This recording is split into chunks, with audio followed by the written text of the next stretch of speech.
میں تو کہتا ہوں اللہ کی قسم ہے یہ صرف فیصلہ کر کے اجازت دے دے کہ چلو ہم آپ کو سپورٹ کرتے ہیں، آپ بھی جائیں، فوج ہمیں فوج بنا لے، یہ غیور مسلمان نوجوان جانے کے لیے تیار ہے، اپنی جوانیاں لٹانے کے لیے تیار ہے،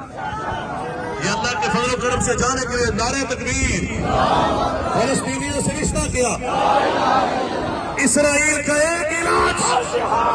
اسرائیل کا ایک علاج، یہودیوں کا ایک علاج، ظالموں کا ایک علاج۔ اور سنو، ہم سارے کافروں کے خلاف نہیں ہیں، یہ بھی پروپیگنڈا ہوتا ہے، مسلمان بن سکتے ہیں۔ آخری بات سنیں، چائنا بھی مسلمان ہے، ہمارے ان کے ساتھ اچھے ریلیشن ہے، آپ ظلم نہ کریں، قرآن نے یہی کہا ہے جو کافر ظلم نہ کرے آپ ان کے ساتھ اچھا تعلق رکھ سکتے ہیں، ان کے ساتھ نیک ان تبروہم وتقسطوا الیہم، پڑھیے 28واں پارہ، آپ ان کے ساتھ اچھا۔ ہمارے ملک میں کتنے عیسائی رہتے ہیں، کتنے ہندو رہتے ہیں، سندھ کے اندر جائیں